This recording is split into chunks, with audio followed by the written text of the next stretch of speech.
Good morning seventh class. आज हम आपकी बुक का सेकंड चैप्टर पढ़ेंगे, formula and function in MS Excel 2010। ये जो चैप्टर है ये आपका एक्सेल का है। एक्सेल मैंने आपको लास्ट जो लिंक भेजा था उसमें इंट्रोडक्शन और फॉर्मेटिंग बताई थी। ये अब उसी के आगे के फीचर्स हैं, ये अब आपको आसानी से समझ आ जाएंगे। बस अब आप जब इसको चैप्टर को पढ़ें तब अपनी बुक साथ में रखें और लिंक को अच्छे से देखें तो आपको अच्छे से ये चैप्टर समझ में आ जाएगा। ये चैप्टर आपको समझना जरूरी है क्योंकि इसी पैटर्न से जो इसमें फॉर्मूलेज बताए हैं, कराना, पैटर्न लगाना कि आप बेसिक रूल्स क्या हैं, वो इस चैप्टर में आपको अच्छे से क्लियर किया गया है। यदि आपको अभी ये चैप्टर समझ में नहीं आया तो फिर आप इसके फॉर्मूला और जो इसके जो फीचर्स हैं वो अप्लाई नहीं कर पाएंगे। तो सबसे पहले हम formula and function are most powerful useful feature of MS Excel. जो फॉर्मूला और फंक्शंस होते हैं वो एक्सेल के सबसे ज्यादा मेन फीचर्स होते हैं। A formula can be used for simple calculation. Formula जो होता है वो सिंपल कैलकुलेशन के लिए होता है और जो कॉम्प्लिकेटेड कैलकुलेशंस करनी होती है उसके लिए आपको अकाउंटेंसी, बिजनेस मैथमेटिक्स करना होता है। एक बार यदि आपको फॉर्मूला क्रिएट करना आ गया तो आपके लिए कैलकुलेशन करना बहुत ही आसान हो जाएगा। जो एक्सेल में हम फॉर्मूला लगाते हैं उसको always start with is equals to sign. हमेशा ध्यान रखिए, ये चीज बहुत इंपॉर्टेंट है। जब भी एक्सेल में आप कोई फॉर्मूला, किसी सेल में कोई फॉर्मूला एंटर करेंगे तो सबसे पहले इज इक्वल्स टू लगाएंगे और इसको लिखने का एक पैटर्न भी होता है, एक सीक्वेंस होती है। वैल्यूज लिखते हैं पहले, फिर सेल रेफरेंसेस, फंक्शंस, एंड और ऑपरेटर्स आते हैं। इसी तरीके से हम इसको लिखते हैं। यदि हमने इसमें नहीं इस तरीके से नहीं लिखा तो हमारी मिस्टेक्स हो सकती है और मिस्टेक होगी तो एक एरर मैसेज आ जाएगा। A formula must begin with is equals to sign followed by cell references and operators. It may contain many, one or more the following elements. References मैंने आपको पहले भी बताया है, सेल और सेल ऑफ रेंजेज होती हैं, उनको हम रेफरेंसेस कहते हैं। ऑपरेटर्स क्या होते हैं? ऑपरेटर्स होते हैं सिंबल, मैं उसके आपको बताती हूँ जैसे प्लस हुआ, माइनस हुआ, मल्टीप्लाई हुआ, परसेंटेज हुआ, डॉलर हुआ, एक्सेट्रा। ये सब कैलकुलेशन के लिए जो आपके यूज होते हैं इनको हम ऑपरेटर्स कहते हैं। उसके बाद कांस्टेंट आते हैं, नंबर और टेक्स्ट वैल्यूज जो होती हैं उनको हम कांस्टेंट बोलते हैं। उसके बाद आता है function, predefined formula in Excel. Functions जो होते हैं वो आपके पहले से प्री डिफाइंड फॉर्मूलाज होते हैं जो एक्सेल में हैं।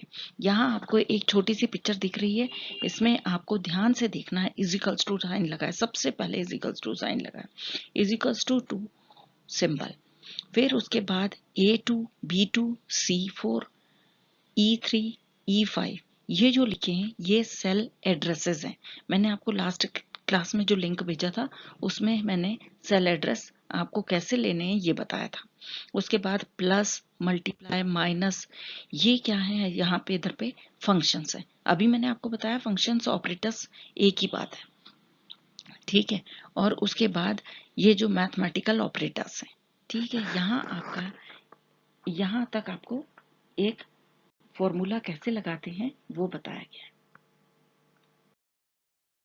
Creating a basic formula. अब आप एक बेसिक फॉर्मूला कैसे यूज करेंगे इसको आपको देखना है। बच्चों यहाँ बिल्कुल ध्यान देने वाली बात यह है, यदि आप इस चीज को अच्छे से समझेंगे तो आपको ये समझ में आ जाएगा, समझना भी जरूरी है। यहाँ आपको अपनी बुक में दिख रहा है B1 cell, B2, B3, B4, इस सेल में कुछ नंबर्स लिखे हुए हैं। आपको क्या करना है? इनको ऐड करना है और जो आपका बेसिक फॉर्मूलाज हैं उनको यूज करके आपने इनका टोटल लगाना है। इसके स्टेप्स मैं आपको पहले बता रही हूँ, आपको ध्यान से सुनना है। जिस सेल में आपको रिजल्ट चाहिए, जिस सेल में आपको रिजल्ट चाहिए उस सेल पे आप क्लिक करके उसको पहले एक्टिव बना लेंगे। देखो फर्स्ट स्टेप है, select the cell which you want the result to be display. In this case B5 is selected. यहाँ पे B5 सेलेक्ट हुई है। Type the is equals to sign, मैंने आपको अभी इससे पहले बताया, सबसे पहले आपका इजिकल्स टू साइन लगेगा। इस बात को आपको बिल्कुल अपने ध्यान में रखनी है हमेशा कि एक्सेल में जब भी हम फॉर्मूला यूज करेंगे इजिकल्स टू साइन लगाएंगे। Type the address of the cell where the first number to be added is located, in this case B1। अब यहाँ पे हमने सबसे पहले type the address of cell 1, यहाँ पे हमने इजिकल्स टू साइन जैसे ही लगाया उसके बाद हम B1 टाइप करेंगे। फिर similarly type the address of other cells with plus sign in between. हमको इन जो 4 सेल दिए हैं इनको हमको सम करना है, इनका प्लस करके इनको जोड़ के इनके टोटल लगाना है कि इसका रिजल्ट कितना आएगा। तो हम क्या करेंगे, जैसे हमने लिखा B1, सबसे पहले हमने इजिकल्स टू लिखा, फिर लिखा हमने B1, फिर हमने प्लस लगाया, फिर हमने B2 लिखा, फिर प्लस लगाया, फिर B3 लिखा, फिर हमने प्लस लगाया, फिर हमने B4 लगा दिया। अब हम जैसे ही ये चारों नंबर हमने लिख दिए तो हम अपने कीबोर्ड से एंटर की प्रेस कर देंगे। जैसे ही हम एंटर की प्रेस करेंगे हमारा रिजल्ट B5 में डिस्प्ले हो जाएगा। Press enter key on the keyboard, the result will display in the cell B5। B5 cell में आपका रिजल्ट डिस्प्ले हो जाएगा। यहाँ पे दिख रहा है आपको 245 इनका रिजल्ट आ गया। अभी तो आपने एक एक सेल को प्लस किया है, B1, B2, B3, B4, इनको एक एक को नंबर लिख लिख के आपने प्लस किया। अब यदि आपको यूजिंग रेंज इन फॉर्मूला आपने सारी सेल्स को एक साथ सेलेक्ट करके प्लस के साथ फॉर्मूले के साथ लगा दिया तो पूरी सेल का एक साथ प्लस लग जाएगा। उनका एड्रेस कैसे आएगा मैं अभी आपको इनके स्टेप से बताती हूँ। आपने बिल्कुल पूरी कोशिश करनी है इस चीज को समझने की। You want to assign multiple cell to a formula by creating a reference or a range।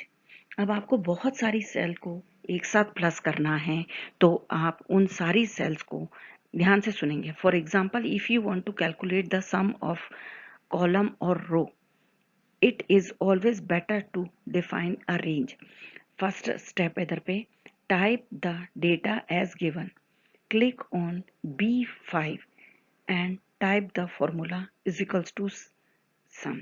अब मैं आपको यहाँ बता दूं, आपको B5 सेल में रिजल्ट चाहिए। हमने पहले भी यही किया था, अभी भी हम यही करेंगे। B5 सेल में हमको रिजल्ट चाहिए तो उस पे हम सबसे पहले क्लिक करेंगे। जैसे ही हमने उस पर क्लिक किया उसके बाद हम क्या करेंगे, जो B1 सेल है वहां से हम नहीं B is equals to sign press किया, उसके बाद हम यहाँ पे सम लिखेंगे। हमको टोटल लगाना है, सब पूरे को जोड़ना है, इसलिए हम यहाँ पे इजिकल्स टू के साथ हम सम लिखेंगे। सम लिखा, उसके बाद हमने 9 के साथ शिफ्ट के साथ हमने 9 प्रेस किया। 9 के ऊपर आपके ऊपर एक ब्रैकेट दिख रहा है तो उसको हमको ब्रैकेट चाहिए, इसलिए हम शिफ्ट के साथ 9 प्रेस कर देंगे तो जो ऊपर वाले जो नंबर्स होते हैं वो डिस्प्ले हो जाते हैं। तो यहाँ पे ब्रैकेट है तो ब्रैकेट ओपन वाला साइन इधर पे लग जाएगा। फिर उसके बाद हम शिफ्ट के साथ जीरो वाला साइन लगा देंगे। समझ में आ रही है इस चीज को? फिर उसके बाद ब्रैकेट ओपन वाला भी और ब्रैकेट बंद वाला भी, दोनों साइन आपके सेल के अंदर आ जाएंगे। अब आपका कर्सर उसके बाहर चला जाएगा। आप बैक, ये जो एरोस की होती हैं इसमें बैक की होती है, ये 4 एरो की होती है, अप डाउन लेफ्ट राइट। जो लेफ्ट वाली होती है आप उसको क्लिक कर दो, मतलब बैक लेना है अपने अपने कर्सर को, एक स्टेप बैक आना है तो आपने उस पर क्लिक कर देंगे। जैसे ही आप एक क्लिक करेंगे तो एक मैसेज आएगा आपके स्क्रीन के ऊपर, आप उसको ओके कर देंगे। ओके जैसे ही करेंगे आपका जो कर्सर है वो ब्रैकेट के अंदर बबलिंग करने लगेगा। आप क्या करेंगे, आप B1 सेल के ऊपर क्लिक करते हुए बगैर छोड़े जैसे ही क्लिक करेंगे उसको लेफ्ट माउस को दबा के रखेंगे और ड्रैग करेंगे कहाँ तक, B4 सेल तक। ये B1 से B4 तक की सेल जो है वो सेलेक्ट हो जाएगी। समझ में आया? जैसे ही ये सेलेक्ट हो जाएगी तो इसमें आप एंटर की प्रेस कर देंगे तो B5 में जो है आपका रिजल्ट आ जाएगा। क्लियर है इस चीज को? यहाँ पे आपको बस इस चीज का ध्यान रखना है, सिलेक्शन अच्छे से होना चाहिए। जैसे ही आप B1 सेल को प्रेस करेंगे उसके बाद माउस को छोड़ेंगे नहीं, उसको ड्रैग करते हुए B4 तक लेके आएंगे। 5 सिलेक्शन में नहीं आनी चाहिए। 5 में तो हमको रिजल्ट चाहिए, नहीं तो 5 भी उसमें जुड़ जाएगी। 5 में कोई नंबर तो है नहीं, हालांकि 0 ही है अभी, लेकिन एरर मैसेज आ जाएगा। आपको B1 से B4 तक को सेलेक्ट करना है। उन जिन 4 नंबर्स को आपको ऐड करना है वही आनी चाहिए। फिर उसके बाद आप एंटर की प्रेस कर देंगे तो आपका चारों सेल का जो सम का जो रिजल्ट है वो आ जाएगा। नेक्स्ट आपका है सेल रेफरेंसिंग। जब हम कोई फॉर्मूला बनाते हैं और उसे यूज करते हैं तो सेल रेफरेंसिंग का एक बहुत ही इम्पोर्टेंट रोल होता है। जब हम एक फॉर्मूले को एक सेल से दूसरी सेल में कॉपी या पेस्ट करते हैं तो वह खुद ऑटोमेटिकली अपडेट हो जाता है। सेल रेफरेंसिंग 3 टाइप्स की होते हैं। फर्स्ट है आपकी relative cell referencing, second absolute cell referencing and third one is mixed cell referencing. Relative first मैं आपको बता रही हूँ cell relative cell referencing. Relative cell referencing को हम एक एग्जाम्पल से समझने की कोशिश करेंगे। यहाँ आपकी बुक में एक एग्जाम्पल दिया है, ये साइड में जो दिया है उसको आप ध्यान से देखिए। जो फर्स्ट फिगर बना हुआ है उसमें देखेंगे आपकी वर्कशीट का एक पिक्चर दिख रही है। A1 में 50 वैल्यू दी है, B1 में 65, C1 में 75। इसी तरीके से A2 में वैल्यू दी है 52, B2 में दी है 55 और C2 में दी है 85। अब हमने क्या करना है, D1 में फॉर्मूला अप्लाई करेंगे। हमको इन तीनों जो वैल्यूज दी हैं A1, B1 और C1 की वैल्यूज को टोटल लगाना है। सम चाहिए, इसका रिजल्ट टोटल क्या आएगा। तो हमने D1 में इजिकल्स टू साइन लगाया, ब्रैकेट लगाया और A1 plus B1 plus C1 करके एंटर की प्रेस कर दी तो हमारा रिजल्ट सेकंड पिक्चर में 190 आ गया। अब 190 में जहाँ ये ऑरेंज कलर का एक एरो का बना है वहां पे हम अपने कर्सर को लेके जाएंगे तो एक प्लस बन जाएगा। कर्सर जो है आपका वो चेंज होके एक प्लस के साइन में आ जाएगा, तो उसको नीचे की तरफ ड्रैग कर देंगे तो जो सेकेंड वाली D2 में जो रिजल्ट आना है वो ऑटोमेटिकली निकल आएगा। इधर पे निकला है ना 192, वो इस तरीके से निकल आया है। इसको हम रिलेटिव सेल रेफरेंसिंग कहते हैं। इसके बाद नेक्स्ट आ जाती है आपकी एब्सोल्यूट सेल रेफरेंसिंग। ये सेल रेफरेंसिंग जो होते हैं, जब हम कोई फॉर्मूला कॉपी पेस्ट करते हैं तो रो और कॉलम के हिसाब से चेंज नहीं होते, वो सेम रहते हैं। जबकि हम फॉर्मूले को नई सेल में ट्रांसफर कर चुके होते हैं। किसी भी सेल को एब्सोल्यूट बनाने के लिए हम फॉर्मूले में डॉलर का साइन यूज करते हैं। जैसे हम C1 सेल को एब्सोल्यूट सेल रेफरेंस जैसे यूज करना है, तब हम इस फॉर्मूले में सेल को $C$1 से डिफाइन करेंगे। इससे ये सेल एब्सोल्यूट सेल रेफरेंस बन जाएगी। तो बेसिकली इस रेफरेंसिंग में किसी एक सेल को यूज करके कर सकते हैं हर कैलकुलेशन में।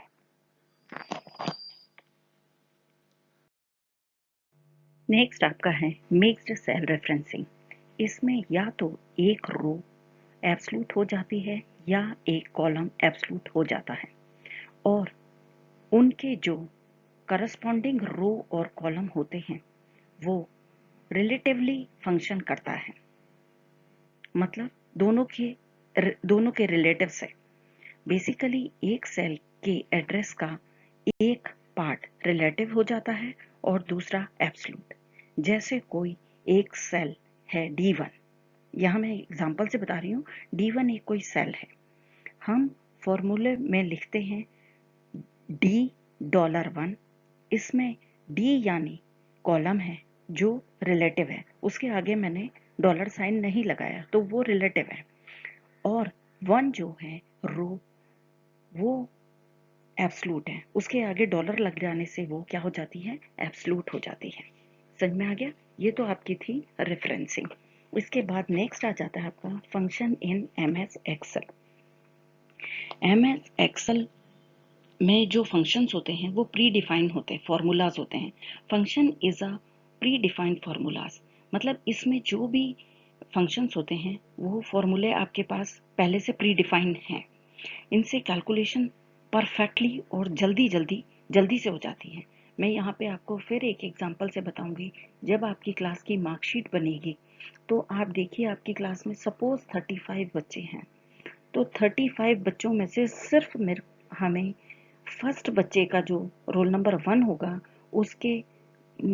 उसके रिजल्ट के टाइम हमें फॉर्मूला अप्लाई करना पड़ेगा, और बाकी हम पूरा रिजल्ट सिर्फ एक ड्रैग करके पूरे 35 बच्चों का रिजल्ट एक साथ ले सकते हैं।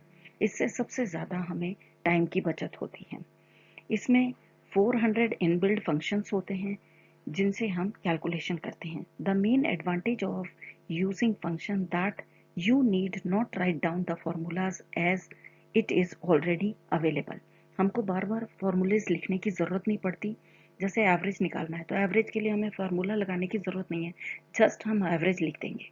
सम निकालना है तो हम सम का पूरा प्लस प्लस करने की ज़रूरत नहीं है, हम सिर्फ उतने वहाँ पे SUM सम लिख के ब्रैकेट में उतने पोर्शन को सेलेक्ट कर लेंगे जिसका हमें सम निकालना है या एवरेज निकालना है या काउंट निकालना है। तो इससे हमारे टाइम की बचत होती है।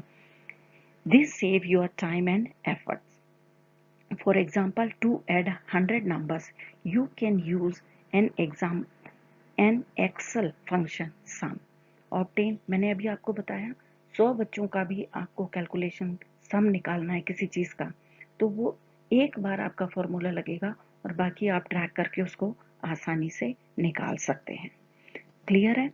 अब इसको हम, अब आपका नेक्स्ट टॉपिक है rules to write a function. एक फंक्शन को लिखने के लिए जो रूल्स होते हैं, सबसे पहले all Excel function must begin with is equals to sign. ये बात मैं आपको इसी जो लिंक में मैं 2-3 बार बता चुकी हूँ, और इसके पहले जो लास्ट वीक, इससे पहले जो मैंने भेजा था उसमें भी मैंने कई बार बताया है कि फंक्शन लिखते टाइम, कोई भी फॉर्मूला लिखते time always is equals to से स्टार्ट करेंगे। Function name must be valid Excel name, that is sum. यदि हमको सम लिखना है तो बीच में स्पेस नहीं छोड़ देंगे, SUM प्रॉपर लिखेंगे, कैपिटल में लिखेंगे। सेकंड एवरेज है, एवरेज आपने सीधे लिखना है, कहीं बीच में स्पेस नहीं छोड़ देना, पूरा वर्ड एक साथ आना चाहिए। काउंट लिख रहे हैं तो काउंट भी एक साथ ही आना चाहिए, तो इसलिए प्रॉपरली वैलिड एक्सेल नेम लिखना है अपने तरफ पे। थर्ड है इसमें function name must be followed by opening and closing brackets. इसमें आपको जब भी कोई सिलेक्शन करना है तो उसको ओपनिंग और क्लोजिंग ब्रैकेट्स के अंदर ही लेंगे। कितने पोर्शन को आपने सेलेक्ट करना है वो इन ब्रैकेट के अंदर ही होगा, उतनी चीज का वो सम करेगा, उतने का एवरेज निकालेगा, उतने को वो काउंट करेगा। ठीक है? रूल ऑफ फंक्शंस में थर्ड पॉइंट आपका है, after the function name comes an argument. An argument is the cell range और सेल रेफरेंसेस। अब मैं आपको यहाँ ये चीज़ क्लियर कर दूँ कि जब आप जो फंक्शन नेम लिख देंगे उसके बाद ब्रैकेट लगा के ओपनिंग ब्रैकेट और क्लोजिंग ब्रैकेट के अंदर आपको आर्गुमेंट लिखना है। आर्गुमेंट से मतलब या तो सेल रेंज होगी वो, या सेल रेफरेंसेस होगा। मतलब जो सेल का जो एड्रेस होंगे वो इस जगह पर आएंगे। और लास्ट इसमें है, if there is more than one argument separate each argument by a comma. जब आपने आर्गुमेंट्स लिखने, जब 2 या 2 से ज्यादा होंगे तो आप उसको कॉमा लगा के अलग अलग लिखेंगे। क्लियर है? जब एक लिखना है, एक आर्गुमेंट लिखना है तो वो सिंपली लिखा जाएगा ब्रैकेट के अंदर, लेकिन यदि आपको 2 या 2 से ज़्यादा लिखने हैं तो आप इसमें कॉमा लगा के लिखेंगे। यहाँ पे आप अपनी, मैं आपको जो बता रही हूँ इसमें आपकी जो वर्कशीट दिख रही है बुक में, ये देखो ऊपर वाले में जो ऊपर fx करके लिखा है सम, यहाँ A1 से लेके A6 तक है, ये एक आर्गुमेंट है। अब इसी के नीचे वाली जो वर्कशीट का पिक्चर दी है उसमें इजिकल्स टू सम लिख के ब्रैकेट लगाया, A1 से A6 कॉमा लगा इधर पे, फिर इसके बाद B2 से B6 फिर ब्रैकेट बंद हुआ है। तो इस तरीके से इसको सेपरेट करके लिखना है। अब यहाँ पे मैं आपको बता दूं कॉमनली यूज्ड फंक्शंस जो आपके कौन से हैं। सम है, फर्स्ट फंक्शन आपका सम है जो आपको बेसिकली बहुत यूज होता है, adds a range of cells together. दूसरा है आपका product, calculate the product of all the numbers in the range of cells. Third है एवरेज, एवरेज आप जिस तरीके से निकालते हैं ये भी उसी पर्पज से यूज हुआ है, calculate the average of a range of cells. जितनी भी आपको रेंज ऑफ सेल्स दी हैं उनका आपको एवरेज निकालना हो तो आप एवरेज फंक्शन यूज करेंगे। उसके बाद count, count the number of the closing data in the range of cells. अब यहाँ पे कितने लोगों का डेटा यूज हुआ है उसको काउंट करता है ये, इससे काउंट से। नेक्स्ट है आपका max, max identifies the largest number in the range of cell. अब आपकी क्लास में मैंने आपकी मैथ्स की लिस्ट बनाई है, सपोज फॉर एग्जांपल बता रही हूँ, मैथ्स की लिस्ट बनाई है, उसमें मैंने मैक्स फंक्शन यूज करके आपका पता कर सकती हूँ मैक्सिमम नंबर किस बच्चे के आए हैं। ठीक है, इसी तरीके से मिनिमम फंक्शन जो होता है वो सबसे मिनिमम मार्क्स किसके आए हैं इससे पता लग जाएगा, और ये चीज आपकी यहाँ पे समझ में आ जाएगी। कितने फंक्शन हो गए आपके, सम, प्रोडक्ट, प्रोडक्ट मल्टीप्लाई के लिए यूज हुआ है, average, count, max, max maximum के लिए है, और मिन मिनिमम के लिए है। नेक्स्ट है आपका the product function. Sum function आपने इससे पहले आपको बता दिया है मैंने, अब आपको मैं प्रोडक्ट फंक्शन बताती हूँ। इसमें आपने सबसे पहले B1 में, अपनी बुक में देखेंगे B1 में, B2 में और B3 में कुछ वैल्यूज दी हुई हैं, तो B4 में आपको इसका रिजल्ट चाहिए, इसलिए आप B4 को सेलेक्ट करेंगे। सेलेक्ट जैसे करेंगे उसके अंदर इजिकल्स टू प्रेस करेंगे, फिर यहाँ पे प्रोडक्ट आप टाइप करेंगे। जैसे ही आपने प्रोडक्ट टाइप किया उसके बाद शिफ्ट के साथ 9 और 0 प्रेस करेंगे जिससे ब्रैकेट लग जाएगा, ब्रैकेट ओपन और ब्रैकेट क्लोज भी हो जाएगा। फिर आप जो एरोस कीज हैं उसमें लेफ्ट की से आप बैक लेंगे तो जिससे आपका कर्सर ब्रैकेट के अंदर आ जाएगा। आप किस रेंज को सेलेक्ट करेंगे, B1 से लेके B3 को आप सेलेक्ट कर लेंगे, उस रेंज में ये आ जाएगा तो आप एंटर की प्रेस कर दोगे तो आपका प्रोडक्ट का जो रिजल्ट है वो B4 में डिस्प्ले हो जाएगा। ये तो आपका प्रोडक्ट था। सेकंड आपका आ जाता है एवरेज फंक्शन। जिस तरीके से हम मैथ्स में अपना एवरेज वैल्यू निकालते हैं, जैसे किसी को 5 नंबर आए, किसी के 6 नंबर आए, किसी के 7 नंबर आए, तो आपकी इन तीनों बच्चों के हम एवरेज नंबर निकालेंगे तो 6 नंबर एवरेज होगा। 5 को प्लस किया, 6 को प्लस किया और 7 को प्लस किया और डिवाइडेड बाय 3 कर दिया, तो ये एवरेज नंबर आ जाते हैं कि एवरेज नंबर कितने हैं तीनों में से। तो इस तरीके से एवरेज हमारा मैथ्स में निकलता है। तो यहाँ भी एवरेज सेम ही निकलता है, लेकिन इसको निकालने का तरीका वही 3 वैल्यूज मैंने B1, B2 और B3 में दे रखी हैं। B4 में हमें रिजल्ट चाहिए, इजिकल्स टू वहाँ साइन मैंने लगा दिया, यहाँ फंक्शन का नाम लिखा मैंने एवरेज, वही ब्रैकेट लगाया 0 और शिफ्ट के साथ मैंने 9 और 0 को प्रेस किया, फिर उसके अंदर वही 3 सेल सेलेक्ट की जिनमें वैल्यूज दी हुई हैं, तो आपका B4 में रिजल्ट आ जाएगा 30। अब मैक्स फंक्शन, मैक्स फंक्शन में मैंने आपको अभी बताया था जो लार्ज वैल्यू होती है, सबसे बड़ी वैल्यू होती है, उसको डिस्प्ले करता है। अब मैंने आपकी क्लास के नंबर्स दिए आपको कंप्यूटर साइंस के, पूरी क्लास के 35 बच्चों के आपके मार्क्स देखे मैंने। उसके बाद मैक्स फंक्शन से मैंने कंप्यूटर में उसको मतलब एक्सेल में फीड कर दिए, फिर मैक्स फंक्शन से मैं ये निकाल लूँगी कि किस बच्चे के मैक्सिमम मार्क्स हैं। क्लियर है? तो इसमें जो B4 सेल आएगी उसमें मैंने इजिकल्स टू मैक्स लिख के ब्रैकेट के अंदर वही रेंज सेलेक्ट की जिससे वो उसका रिजल्ट आ जाएगा जो मैक्सिमम नंबर होंगे वो डिस्प्ले हो जाएंगे एंटर की प्रेस करते सारी। इसके बाद आ जाता है मिनिमम फंक्शन। मिनिमम फंक्शन जो होता है वो लीस्ट वैल्यू के लिए होता है, जो सबसे कम वैल्यू होती है। क्लास में सबसे ज़्यादा कम नंबर जिसके आए हैं उसको ये हाईलाइट करेगा, उसको बताएगा। तो ये हाईलाइट करने के लिए वही हमने इधर B4 में = लगाया। अब इधर फंक्शन का नाम लिखा MIN, मिनिमम के लिए MIN यूज होता है। वही ब्रैकेट लगाया और वही रेंज को हमने सेलेक्ट कर लिया। जैसे ही एंटर की प्रेस करेंगे जो मिनिमम मार्क्स होंगे वो डिस्प्ले हो जाएंगे। उसके बाद इधर पे लास्ट फंक्शन है आपका काउंट फंक्शन। काउंट फंक्शन में नंबर ऑफ न्यूमेरिकल एंट्रीज, जैसे आपकी क्लास में 35 बच्चे हैं, 35 बच्चों की एंट्रीज है इसमें, मार्कशीट बना रहे हैं, तो जो काउंट फंक्शन आएगा वो 35 आएगा। तो इधर पे मैंने 3 लोगों का डेटा लिया हुआ है, आपकी बुक में 3 लोगों का डेटा यूज हुआ है। तो जैसे ही हम B4 में = काउंट फंक्शन लिखेंगे और वही रेंज सेलेक्ट करेंगे तो जो रिजल्ट आएगा वो आपका क्या हो जाएगा, 3 आएगा, क्योंकि 3 लोगों की वैल्यूज लिखी गई हैं। समझ में आया? काउंट फंक्शन में हम नंबर ऑफ एंट्रीज को काउंट करते हैं।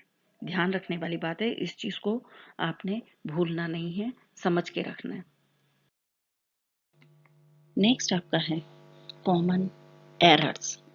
If a formula or any other data is incorrect entered in a cell, Excel generates error to indicate that the data is wrongly entered. जब भी आप कोई डेटा एंट्री करते हैं, एक्सेल में एंट्री तो करनी पड़ेगी आपको जिसका आपको रिजल्ट बनाना है। तो यदि आपने कोई डेटा एंट्री गलत कर दी तो एक्सेल में ये एक फैसिलिटी है जिससे आपको ये पता लग जाता है कि आपने क्या गलती कर दी। यहाँ पे 5 जब आपको दिखाई देंगे आपके एरर मैसेज में, इसका मतलब ये है the column is not wide enough to display the data. आपका कॉलम की जो चौड़ाई है वो कम है, आपका डेटा क्या है, ज्यादा है। उसको आपको सॉल्यूशन भी कर सकते हैं, increase the width of the column. आप अपने कॉलम की विड्थ को, चौड़ाई को बढ़ा के अपना इस ये जो एरर है इसको शॉर्ट आउट कर सकते हैं। Second, name. MS Excel does not recognize the text in the formula. Correct the text in the formula.